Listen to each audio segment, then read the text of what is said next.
नमस्कार, आदि टीवी देख रहे हैं आप और मैं हूं आपके साथ नंसी शर्मा। और चलिए बुलेटिन की शुरुआत करेंगे, जहां राजधानी भोपाल स्थित कुशाभाऊ ठाकरे कन्वेंशन सेंटर में मुख्यमंत्री डॉक्टर मोहन यादव ने जनगणना 2027 के प्रथम चरण के लिए आयोजित राज्य स्तरीय प्रशिक्षण कार्यक्रम का शुभारंभ किया। वहीं दमोह के नौहटा में नौहलेश्वर महोत्सव और किसान सम्मेलन में शामिल होकर महोत्सव का विधिवत शुभारंभ किया। साथ ही मुख्यमंत्री ने रेल मंत्रालय द्वारा 8.60 किलोमीटर लंबी नई खेड़ी चिंतामन गणेश रेलवे स्टेशन को जोड़ने वाली उज्जैन बाईपास रेल लाइन को स्वीकृति दिए जाने पर प्रसन्नता व्यक्त की और स्वतंत्रता सेनानी सरोजनी नायडू की जयंती पर उन्हें कोटि कोटि नमन किया।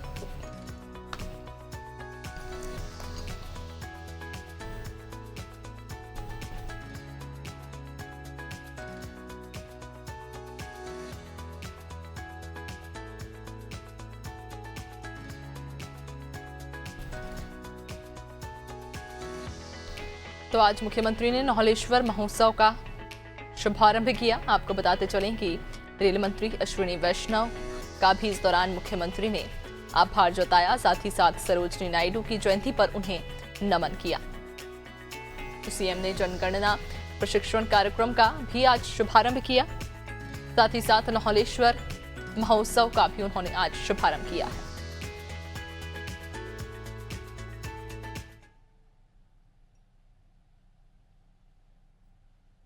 और राजधानी भोपाल स्थित कुशाभाऊ ठाकरे कन्वेंशन सेंटर में मुख्यमंत्री डॉक्टर मोहन यादव ने जनगणना 2027 के प्रथम चरण के लिए आयोजित राज्य स्तरीय प्रशिक्षण कार्यक्रम का शुभारंभ किया। दीप प्रज्वलित कर कार्यक्रम की शुरुआत करते हुए उन्होंने कहा, जनगणना देश की सबसे बड़ी और महत्वपूर्ण आंकड़ा प्रक्रिया है, जिसके आधार पर शासन की योजनाएं बनती हैं और संसाधनों का वितरण तय होता है। सीएम ने कहा कि कोविड काल में स्वाभाविक रूप से जनगणना संभव नहीं हो पाई थी, लेकिन अब अधिक शुद्धता, पारदर्शिता और निष्पक्षता के साथ इस दायित्व को निभाना होगा। उन्होंने कहा कि जनगणना के आंकड़ों के कई अर्थ निकाले जाएंगे, इसलिए स्पष्टता सर्वोपरि रहनी चाहिए। साल 1931 के बाद सामाजिक स्तर की इस प्रकार की जनगणना पहली बार हो रही है और ये ऐतिहासिक अवसर है। कार्यक्रम में प्रदेश के सभी कमिश्नर्स, कलेक्टर्स को निर्देश दिए गए हैं कि महाशिवरात्रि और होली समेत अन्य त्योहारों के दृष्टिगत शांति समितियों के साथ बैठक कर आवश्यक प्रबंध करें। पर्वों के दौरान सामाजिक सौहार्द बना रहे। लेकिन ये बात भी सही कि कोविड और कठिन काल में स्वाभाविक रूप से वो संभव नहीं था उस परेशानी को। और एक चुनौती और है, जिस चुनौती के बलबूते पर हम सब अपने इस बदलते परिवेश में आपको जो हमारे समाज की सब गणना का जो विशेष काम दिया है, उन गणनाओं की शुद्धता के लिए, गणनाओं के अंदर की सारी बारीकियों के लिए आपका बहुत अच्छे से प्रशिक्षण हुआ होगा, ऐसा मैं मानता हूं। वस्तुतः हम सब वर्गीकृत रूप से अपनी अपनी नीचे तक की गणना में जब आएंगे तो जनगणना की दृष्टि से, जैसे हमारे यहाँ अभी सीएस ने कहा कि हमारे मजरा टोला की आवासीय बस्तियों की भी अपनी एक रचना है, उसके अपने प्लस माइनस है, लेकिन उसका हमारे लिए अच्छी बात है कि हमारे आदिवासी अंचल में सहजता के साथ रहने की एक पद्धति है।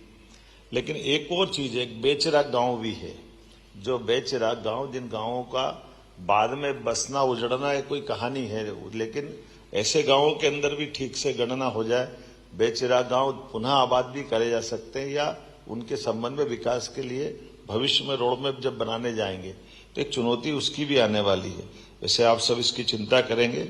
हमारे राज्य की अच्छी परंपरा है, प्रशासनिक अधिकारी सारी गंभीरता के साथ सारी बातों को लेंगे और इस आधार पर ये हमारी जो मूल जिस कारण से हमने कॉन्फ्रेंस रखी उसकी सफलता मिलेगी। सड़क, अस्पताल, स्कूल, ये सब आपकी बनाए हुए बुनियाद पे ही खड़े होंगे, जिस आधार पर सही से गणना हो जाए, सही से चिंता हो जाए भविष्य की दृष्टि से। और दमोह के नौहटा में मुख्यमंत्री डॉक्टर मोहन यादव ने नौहलेश्वर महोत्सव और किसान सम्मेलन में शामिल होकर महोत्सव का विधिवत शुभारंभ किया। इस अवसर पर उन्होंने कृषि यंत्रों और उत्पादों पर आधारित प्रदर्शनी का अवलोकन भी किया। साथ ही किसानों से संवाद किया। मुख्यमंत्री ने क्षेत्रवासियों की महत्वपूर्ण मांगों को पूरा करने की घोषणा करते हुए कहा कि किसानों की आय बढ़ाने, उन्हें सशक्त और समृद्ध बनाने के लिए प्रदेश सरकार योजनाबद्ध तरीके से कार्य कर रही है। उन्होंने बुंदेलखंड क्षेत्र के समग्र विकास को सरकार की प्राथमिकता बताया। पर्यटन उद्योग और रोजगार को बढ़ावा देने के उद्देश्य से नौरादेही अभ्यारण्य को चीतों के पुनर्वास के तीसरे केंद्र के रूप में विकसित करने की बात कही। मुख्यमंत्री ने कहा कि इससे क्षेत्र में पर्यटन गतिविधियों को बढ़ावा मिलेगा और स्थानीय स्तर पर और रोजगार के नए अवसर सृजित होंगे।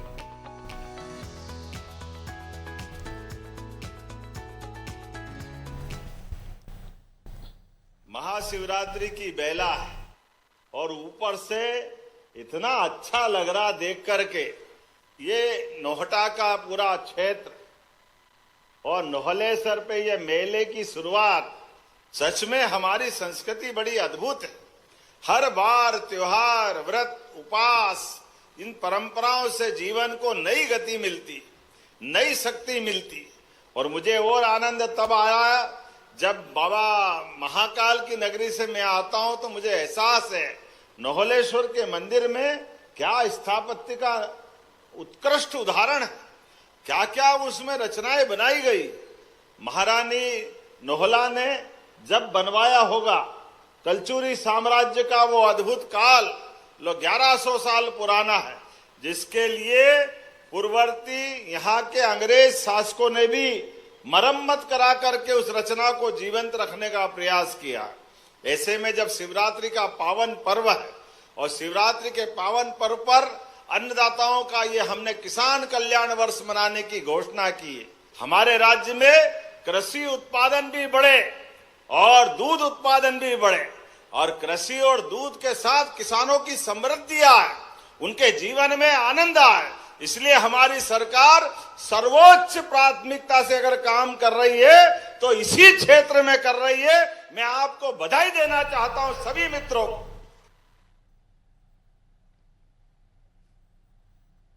और छतरपुर के ग्रामगढ़ा स्थित बागेश्वर धाम में आयोजित सप्तम सामूहिक कन्या विवाह महोत्सव में मुख्यमंत्री डॉक्टर मोहन यादव शामिल हुए। महाशिवरात्रि पर्व पर आयोजित 3 दिवसीय इस आयोजन के तहत उन्होंने वैदिक मंत्रोच्चार के साथ हल्दी रस्म कार्यक्रम का शुभारंभ किया। मुख्यमंत्री ने कहा, उल्लास और आनंद के वातावरण में गरीब परिवारों की बेटियों के सामूहिक विवाह की यह पहल सराहनीय है। उन्होंने कहा कि विवाह 16 संस्कारों में अत्यंत महत्वपूर्ण है और सामूहिक विवाह से अनावश्यक खर्च पर रोक लगती है तथा समाज को सकारात्मक संदेश मिलता है। मुख्यमंत्री ने घोषणा की है कि वसंत पंचमी, अक्षय तृतीया और देवउठनी एकादशी जैसे अबूझ मुहूर्तों पर आयोजित सामूहिक विवाह कार्यक्रमों में प्रत्येक कन्या को 51 हजार रुपए की सहायता दी जाएगी। उन्होंने आगामी महाशिवरात्रि पर 3000 कन्याओं के विवाह का लक्ष्य भी व्यक्त किया।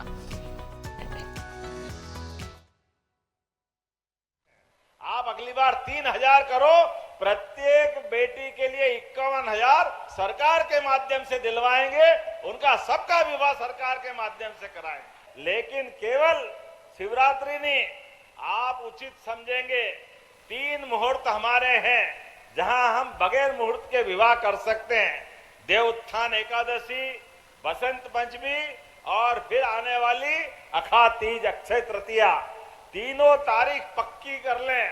आप हर बार विवाह मंडप में जोड़े लाएं, पूरे पैसे सरकार देगी। सरकार के माध्यम से सबका विवाह कराने का काम हमारी सरकार के माध्यम से होगा। आज के इस अवसर पर सच में बेटे बेटियों आप भाग्यशाली हो। हमारे लिए विवाह का ये शुभ अवसर, मुझे इस बात की प्रसन्नता है, ये सामूहिक विवाह के माध्यम से हम अनावश्यक खर्चों पे भी कंट्रोल करते हैं। समाज के अंदर अच्छे बुरे कई प्रकार के दिन सबके बीच में आते हैं, लेकिन अच्छा व्यक्ति भी समाज के इन अच्छी बातों को अपनाना चाहिए। मुझे खुशी है इस बात की, मुख्यमंत्री होने के बाद भी हमने भी सामूहिक विवाह में अपने बेटे का विवाह कराया और महाराज जी ने आशीर्वाद दिया। जोरदार अभिनंदन करें ये सामूहिक विवाह की विशेषता। और मुख्यमंत्री डॉक्टर मोहन यादव ने रेल मंत्रालय द्वारा 8.60 किलोमीटर लंबी नई खेड़ी चिंतामन गणेश रेलवे स्टेशन को जोड़ने वाली उज्जैन बाईपास रेल लाइन को स्वीकृति दिए जाने पर प्रसन्नता व्यक्त की। उन्होंने कहा, इस नई रेल लाइन के प्रारंभ होने से उज्जैन के समीप वैकल्पिक रेल मार्ग उपलब्ध होगा। सीएम ने कहा, ये परियोजना विशेष रूप से सिंहासन 2028 के दौरान श्रद्धालुओं के आवागमन को सुगम बनाएगी। मुख्यमंत्री ने इस महत्वपूर्ण बाईपास रेल लाइन को स्वीकृति प्रदान करने के लिए रेल मंत्री अश्विनी वैष्णव का हृदय से आभार व्यक्त किया।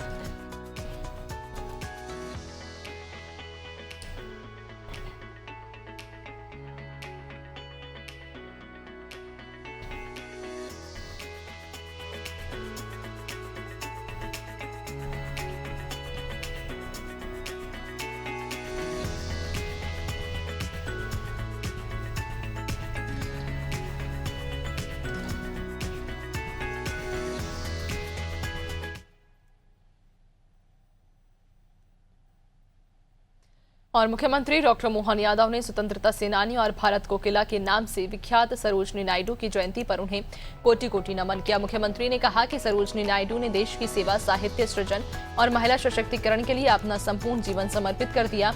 उनके ओजस्वी विचार और राष्ट्रभक्ति से ओतप्रोत काव्य आज भी जनमानस को प्रेरित करते हैं। मुख्यमंत्री ने कहा, स्वतंत्रता संग्राम में उनका योगदान अविस्मरणीय है।